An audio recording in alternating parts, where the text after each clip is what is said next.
Welcome to Advisor Office Hours on Financial Advisor TV. My name is Jay Coulter. Today, we're going to talk about investing during periods of conflict and war, inflation, interest rates, the muni bond market with the team at Opal Capital.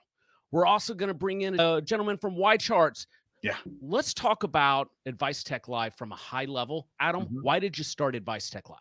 Well, because I'm a glutton for punishment and we like doing lots of work for free.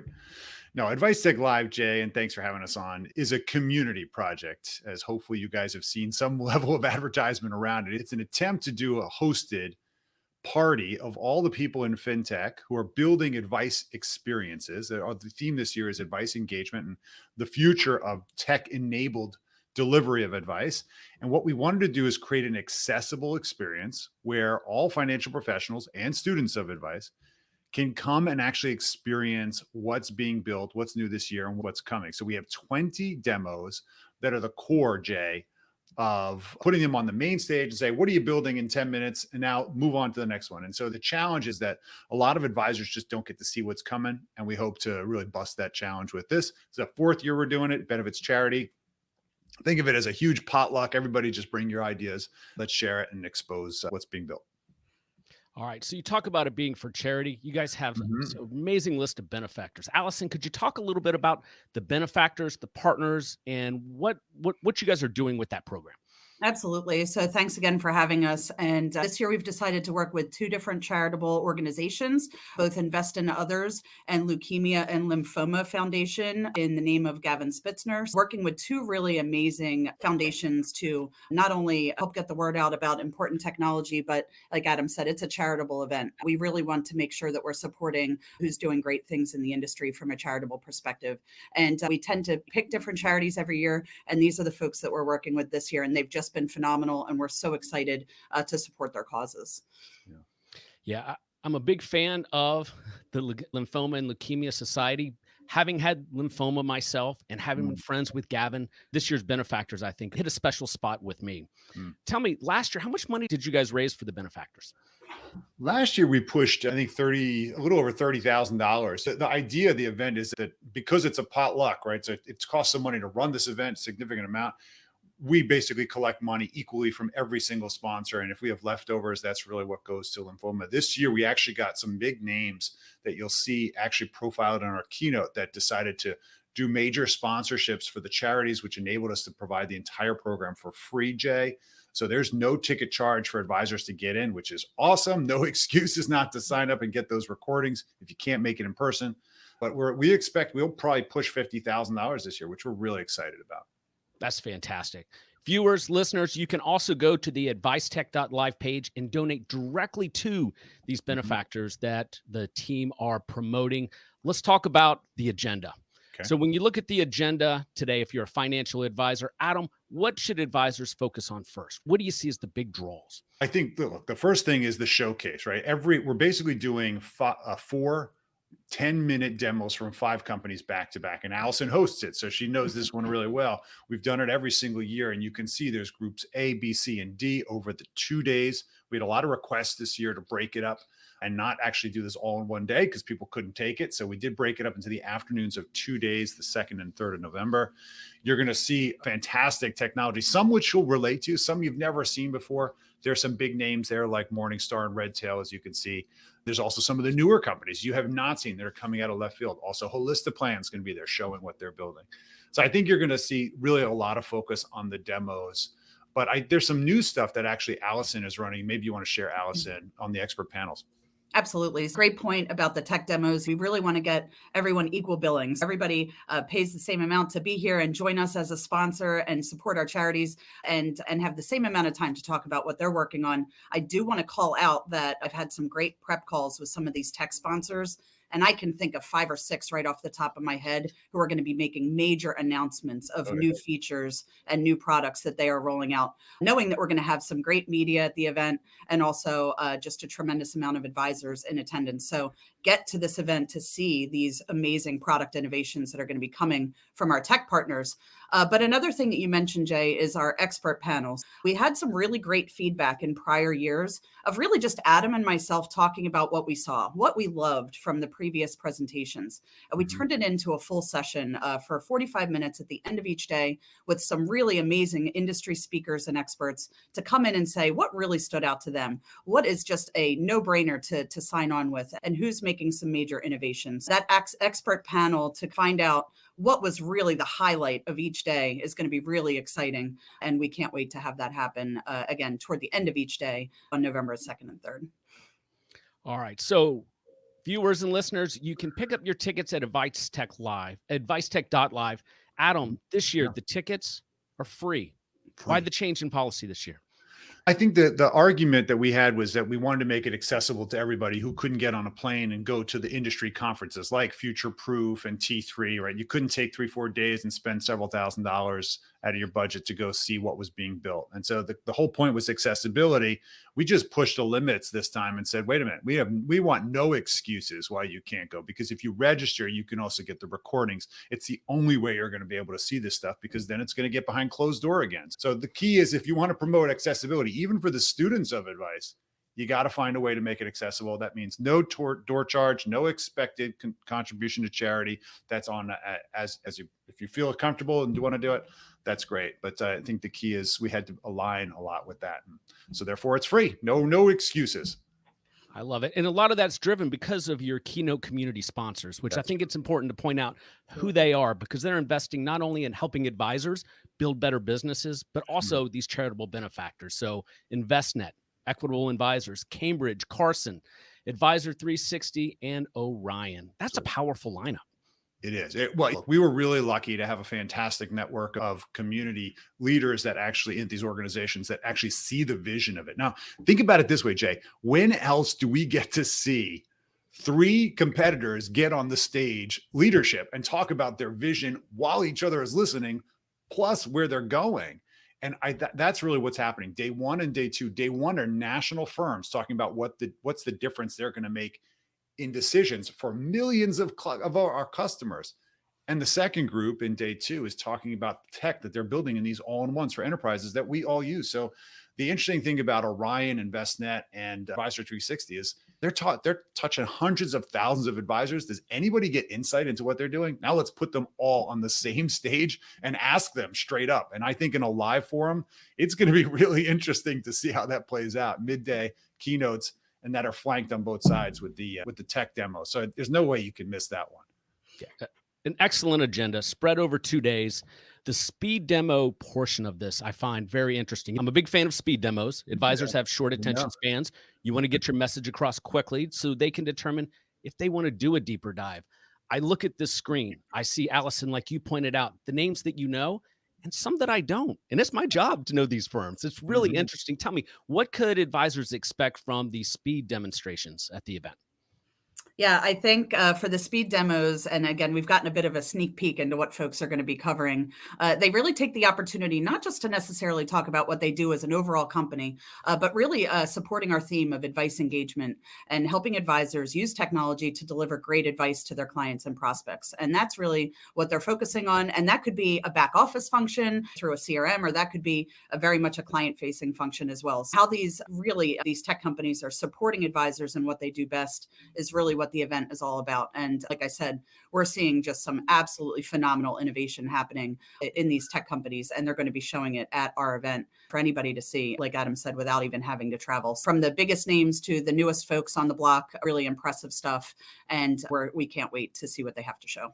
I bet. Allison, are you expecting any announcements during Advice Tech Live? We are expecting some announcements. As we, again, did some of our prep and got these folks ready for the upcoming demos, they gave us heads up because, like they said, they knew that we're going to get some incredible attendance and media will be in the show. So they wanted to give us a bit of a heads up that they're going to actually have some product innovations happening. Companies like Holistaplan, FP Alpha, Bento, and more with product innovation. So you just really can't miss that. Excellent.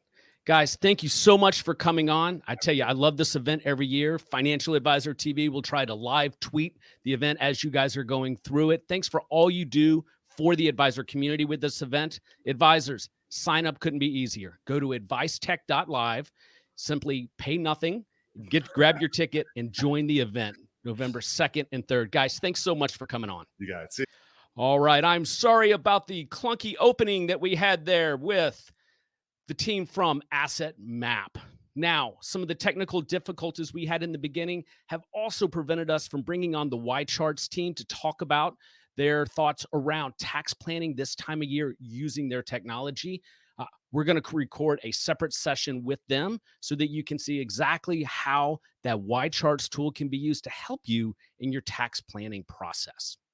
Now, I want to play you a segment that we recently recorded around investing during periods of regional conflict, potential larger geopolitical conflicts, how inflation and interest rates can impact your portfolio.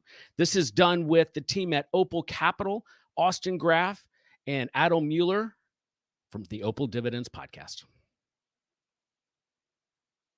Adam, when you look at the conflicts that are brewing across the globe, what should investors be thinking about as it relates to their portfolio? Yeah, that's a great question. And let me start by saying that obviously there are some terrible things happening in the world today, and we don't want to comment on our specific political views. But no matter what you think, you have to stop and think about, and the bonds and whatever else you own doesn't stop trading just because a conflict breaks out somewhere in the world. So I think what is important to remember, the markets tend to have a knee-jerk reaction when a geopolitical event comes seemingly out of nowhere. So don't panic. Don't sell because things are down. Don't sell if something's up. If you have the right portfolio, it should be able to withstand that initial sort of panic moment. And you should stop and think and assess what's going on. Think about what region of the world are we talking about? What commodities are affected? And how could that play into your portfolio? But if you have companies with strong balance sheets that are good, solid businesses, chances are the right reaction is to do nothing and ride it out. Austin, I'm going to pull up a chart here. This is a 2-year chart of TLT and the Qs. I've been getting a lot of calls from my advisor network about the frustration they're having in client communications with regards to the drawdown in the bond market. What's the right way to look at this chart and position communication with investors? Yeah, I think it's a really interesting chart, and it has a lot to say about duration and the disconnect between the equities market and the fixed income market right now. So if you look back 2 years, essentially this is around the time that the Fed started increasing interest rates at a pretty aggressive pace. And for the first about year through 2022, you saw higher duration equities in the QQQ and higher duration fixed income and TLT move in the same direction. They both moved down pretty aggressively through 2022. And then as we enter 2023, you see this unique moment where TLT continues further down, going down another 10% through the year so far. And then you see the Qs recover almost 100% of their value that they lost in 2023. And it's a unique dynamic. I think a lot of it comes back to many advisors are focused on a 60-40 portfolio, and it's been a huge kind of tailwind for many portfolios for the last 30, 40 years. And a lot of that had to do with the fact we were in a pretty long bull market for fixed income. So at any point in time where there was a slight hiccup in the economy, officials tended to try to drive interest rates down through monetary policy to support the economy going forward. That often offset the decline in equity prices in that moment. We're not in the same situation today, as we don't have the luxury of pushing rates below zero. So the Fed had to reset rates to a higher level, and that's where we've seen this disconnect between equities and fixed income. I'm not saying that the relationship is dead forever, but it does seem to be at least not the most reliable in the current moment, as we've seen interest rates rise and we've seen equities act in a different way. So I think going forward, investors need to be more selective in how they think about hedging out their equity exposure. And it can't just be broad-based fixed income expected to bail them out in any time of need. Adam, I completely cherry-picked that chart. So if you're an advisor today or an investor looking at using fixed income to hedge your equity exposure, what concerns should you have to follow on with what Austin was saying? And is it still a viable solution for a portfolio? Look, I think there's still a place for fixed income in a portfolio. Absolutely. You just have to be much more cognizant of duration. You can't just go buy anything. If you buying some mutual fund where you don't understand the duration, or they're going to be trading around positions, could create a lot of problems. But if you just go and buy short dated US treasuries and ladder them and just keep rolling them over, you could capture a nice 5% yield and still have that low duration optionality as things play out and see what happens. And if then you're concerned, but oh, what if rates come down? I won't have locked in a high long-term yield. Yeah, but if rates come back down, the equity portion of your portfolio might be doing so well that you won't care.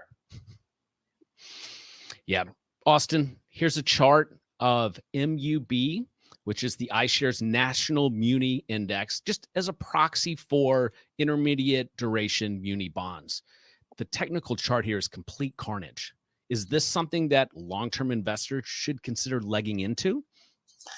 I think blanket exposure to munis right now is difficult. Again, you're talking some duration exposure, but you're also talking many of these munis have potential fundamental issues because the different governments that are backing their payments may have issues with debt loads, may have issues with taxing authority, may have issues with general demand. And I think we might be in an environment where you're seeing some of the fundamental issues pop up, and that's what's driving the price action for broader indices. I think investors need to be more selective in which munis they own and make sure that they own munis that have revenue profiles that are supported by current prices rather than just purchasing blanket portfolios expecting to take advantage of some change in the market.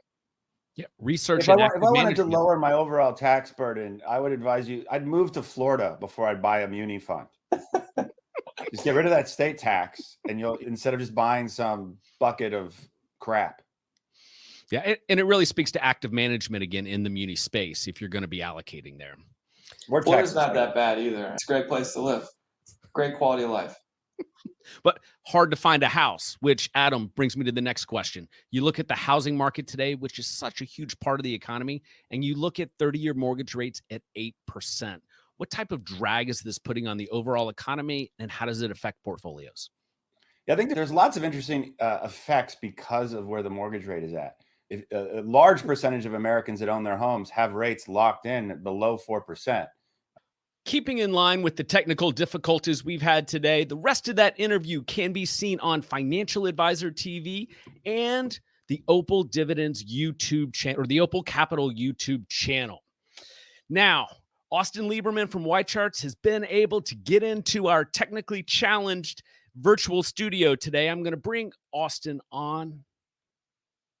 Austin, I'm sorry about the challenges that we've been having here today. Welcome to Advisor Office Hours. So, Austin, we're not able to hear you. If there's any changes you could make to our broken studio. Should be good to go. Can you hear me now? We are good to go. Welcome to Advisor Office Hours. Sorry about all the technical challenges that we have had. I got to tell you, though, I'm excited you're here. My viewers know the YChart mug is usually up in the upper left-hand corner, and I'm always flying the YCharts flag. Love it. I get asked a lot if I work for you guys or if I have a commercial relationship, and I don't. I'm just such a big fan of the platform and how it can help advisors streamline their business. So I appreciate everything you guys do at YCharts, and you've come out with a new guide for advisors. Yeah, thanks, Jay. Thanks for having us on the podcast, and thanks for just saying good things out there publicly, and for kind of sharing some of the stuff that we put out there. And the goal, like you talked about, we just released a guide that's oriented at just helping advisors know how they can use some of the different tools and features we have and that we've built recently to help not just optimize clients' portfolios for tax advantage investing, but also to show clients what they're doing in those portfolios. Because we're big fans of Kitsis, and I myself listen to Kitsis and Carl. And I specifically remember several episodes that they've done where they've talked about how nowadays it's not just good enough to have good performance for clients, but with the age of technology and really just the advancement of financial awareness out there and everything from social media to the big media networks, people want to know what advisors are actually doing to help them. And so that's a lot of what we were trying to get at with the guide. And I think we're going to just dive into the guide a little bit here and do some hands-on kind of sharing.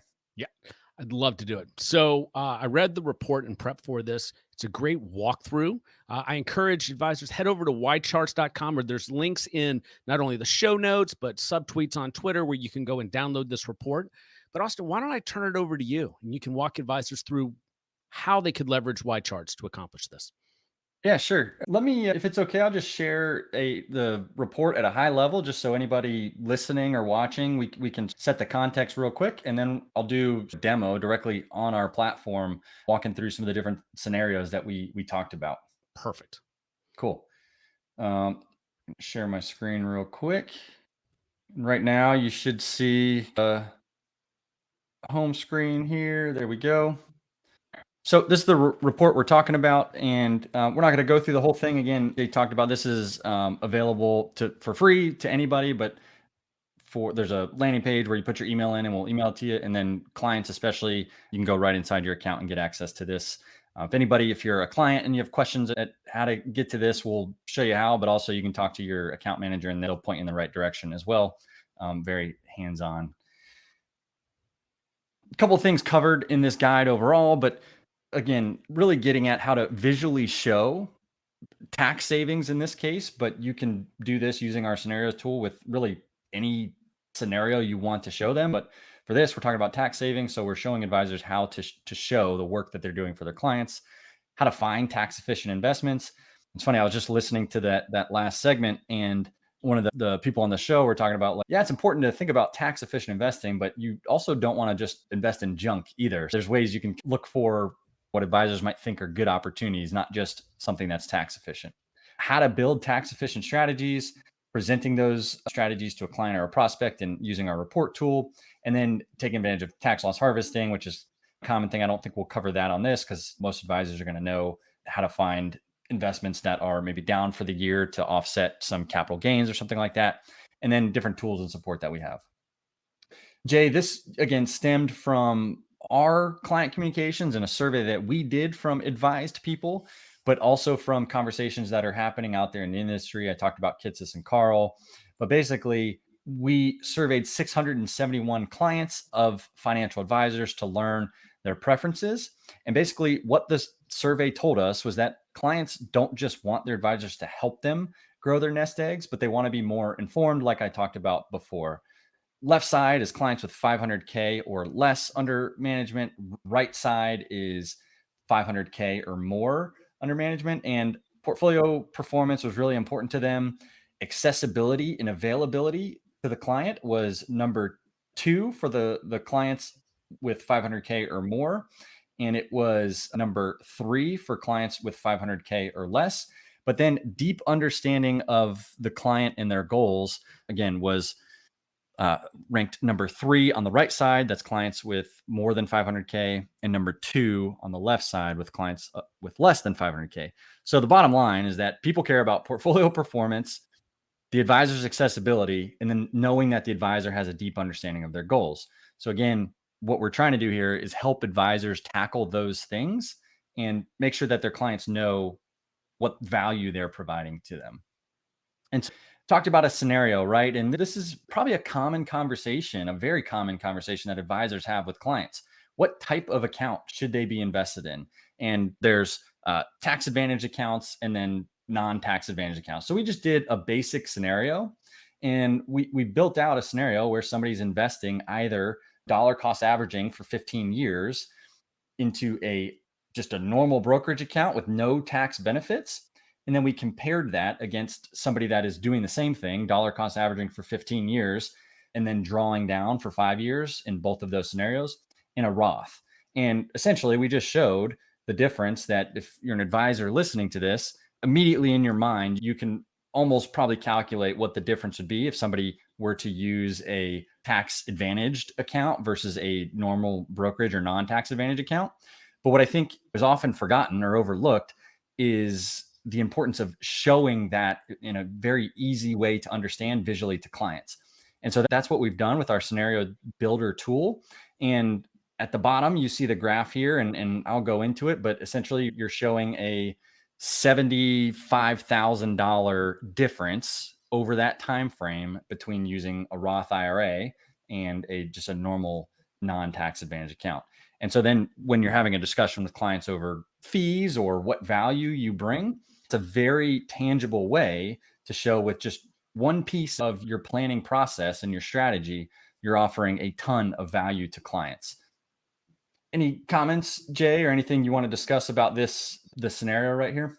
Not at all. It's very compelling for the advisor community to have these types of resources available when they're working with their clients. Cool.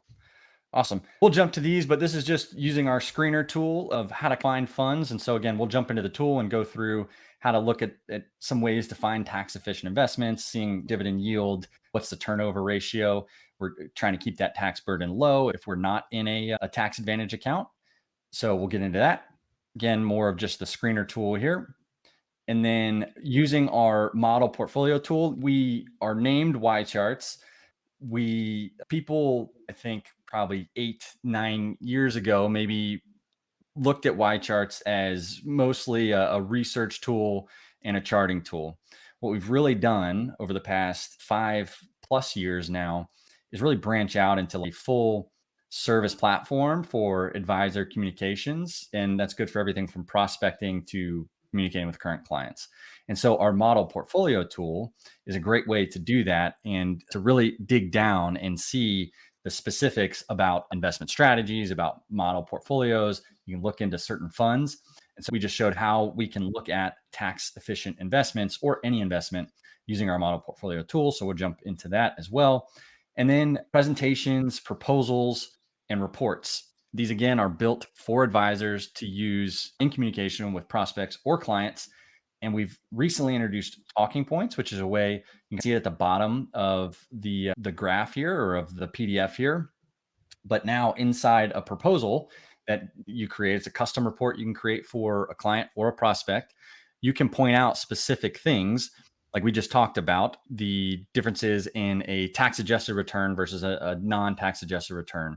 Or if you want to show why you were recommending a certain fund to a client or a prospect, and you wanted to talk about the stock exposure versus bond exposure, you can call out these very specific things with talking points inside these proposals, which makes them feel very personalized for whoever you're reaching out to. Again, tax loss harvesting, won't go into detail with that. And we're very proud of the time and effort we put into our support. This report is an example of kind of the tools and resources that we provide. We're always trying to provide value to not only clients, but just advisors out there who may not be YCharts customers of ours. Again, a lot of these reports are free, but with clients, every single YCharts customer gets a dedicated account manager and a customer success representative. These people are located in our Chicago headquarters office, and they're available pretty much at any time. You get a link directly to your customer success manager if you need to schedule anything, if you have questions. We're all about support here at YCharts. Austin, I can speak to that directly. James is my guy, and he responds same day, very well versed on the tool, able to help me to solve complex problems. And usually my problems come from my advisors asking me how to solve this problem or that problem. And James Hahn is right on it. Yeah. That's awesome. That's good to hear. We'll let James work here for another day since you said that. No, James is awesome. Cool. Jay, this is the blog. This right here is free for anybody. So whether you're a YCharts customer or not, get.ycharts.com has all kinds of research and reports, visuals that we share, and anybody has access to this. So just wanted to show that. I think we'll probably share that out in the notes. This is the inside the tool. So if you're a customer and you're logged in and you go to support, you can go to insights and visuals. That'll bring you here. And this is where you get access to some of the stuff that just customers have access to. We've got a top 10 visuals deck for client and prospect meetings, all kinds of stuff, economic summaries, fund flows, monthly market wrap. Okay. getting into a demo of the tool and specifically how to do these tax efficient investing. So real quick, just if anybody you're at your dashboard and you don't know exactly how to set it up, there are some templates, and we do templates pretty much for everything to just help people get started. So you can pick from any of these templates and it'll set your dashboard up the way you want. So if you wanted to see US economy, you just create that. I've already got one created, which is why it's giving me that. But then I'll just click into here. There's a dashboard and it's going to give you, whenever you log in, if you cared about the US economy, if that's the type of things you're paying attention to, you have all of that right there.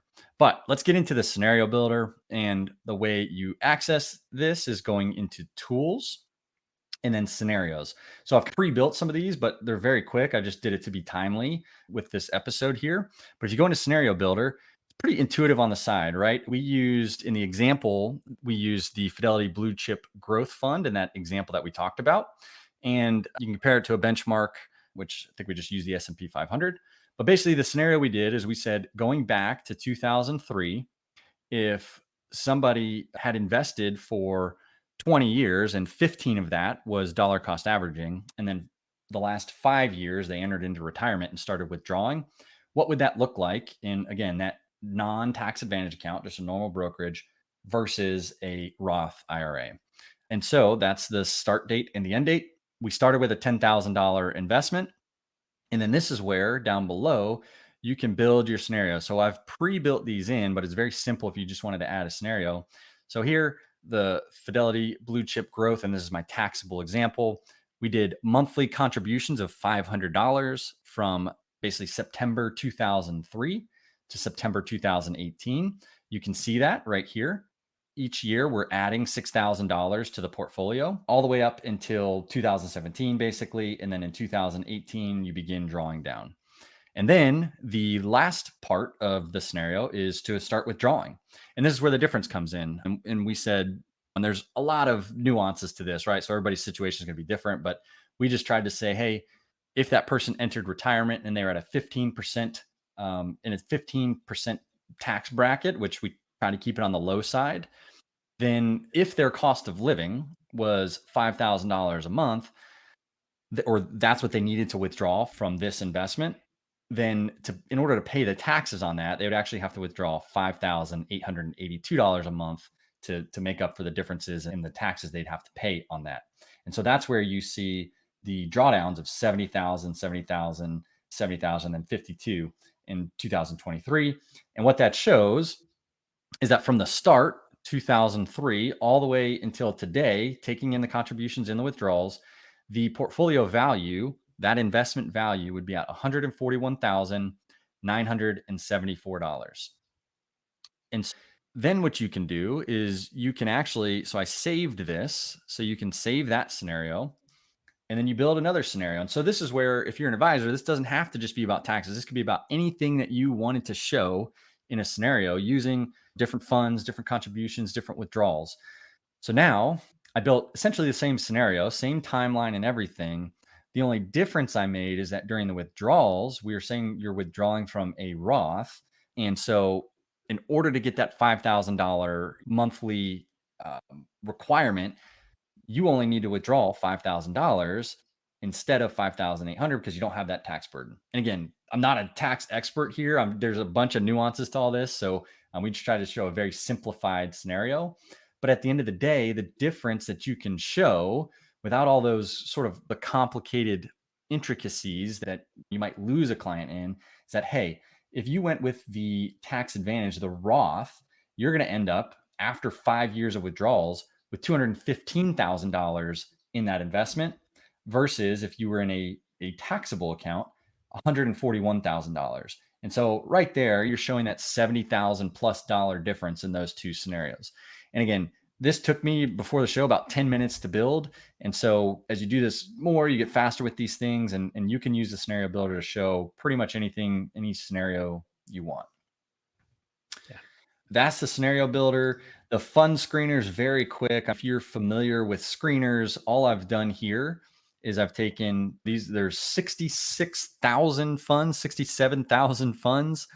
I filtered out anything that paid a dividend because, again, the goal here is tax efficient investments. when that's the case, you want your return to come from appreciation, not dividends.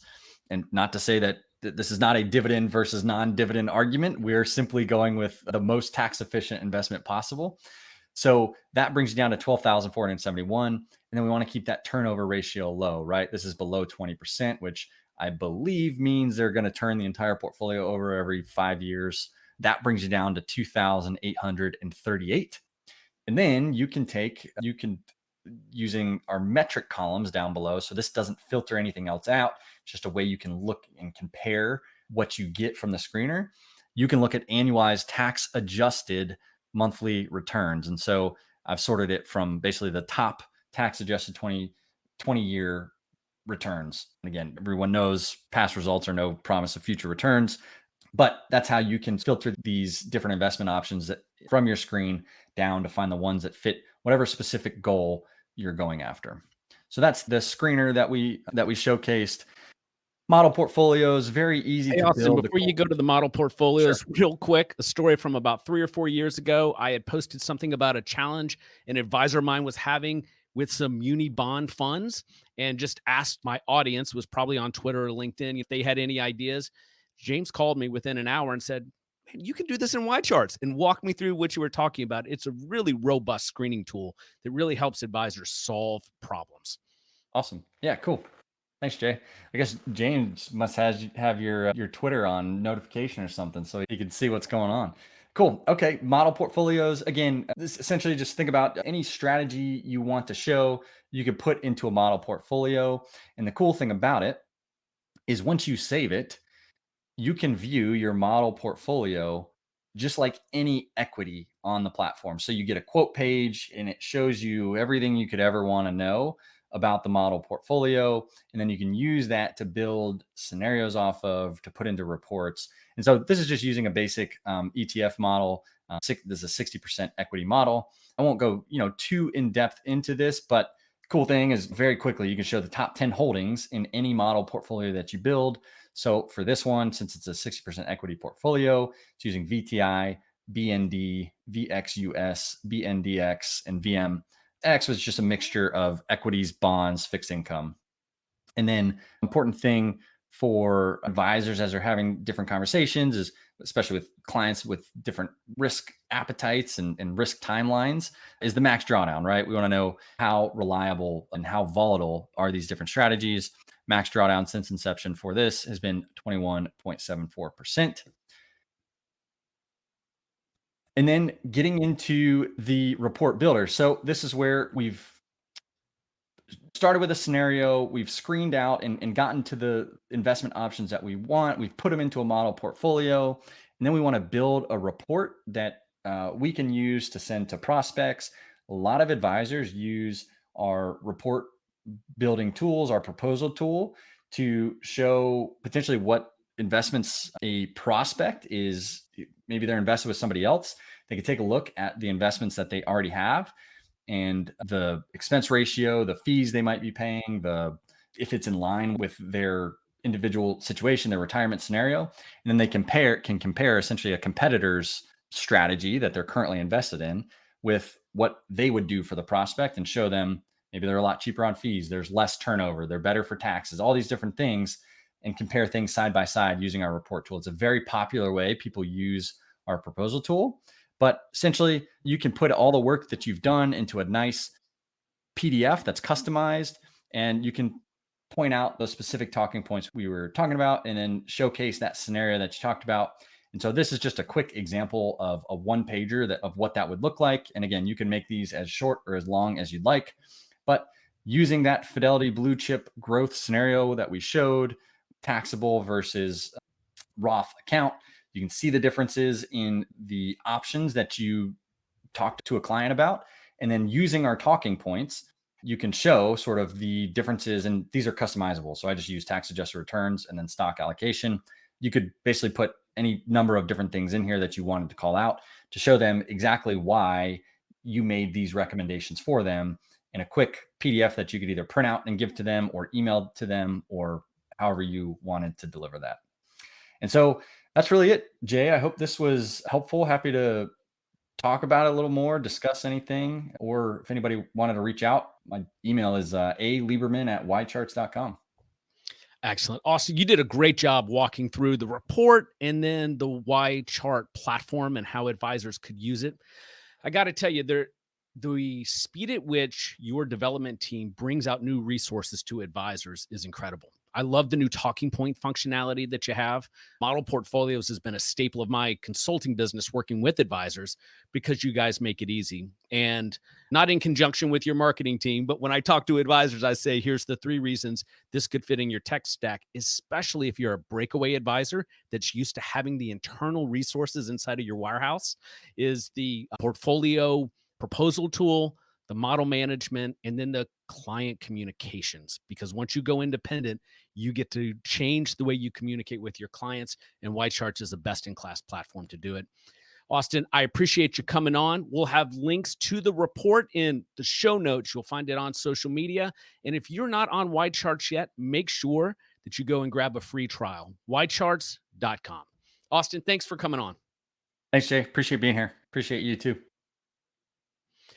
All right, everybody. I'm sorry about the clunkiness and technical challenges we had in the beginning. Today, we learned about Advice Tech Live. Make sure you grab your free tickets.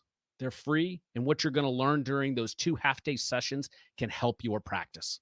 Then the team at Opal Capital came on. They shared you some of their thoughts on investing in a world where we have the geopolitical risk that your clients are worried about today. And then Austin Lieberman came on and demonstrated some of the more robust functions of the YCharts platform, including right now at this time of the year, it's very important to take tax considerations into account when you're having your client meetings, and YCharts can help you do that. Make sure you download that report by going to YCharts.com or clicking the links below.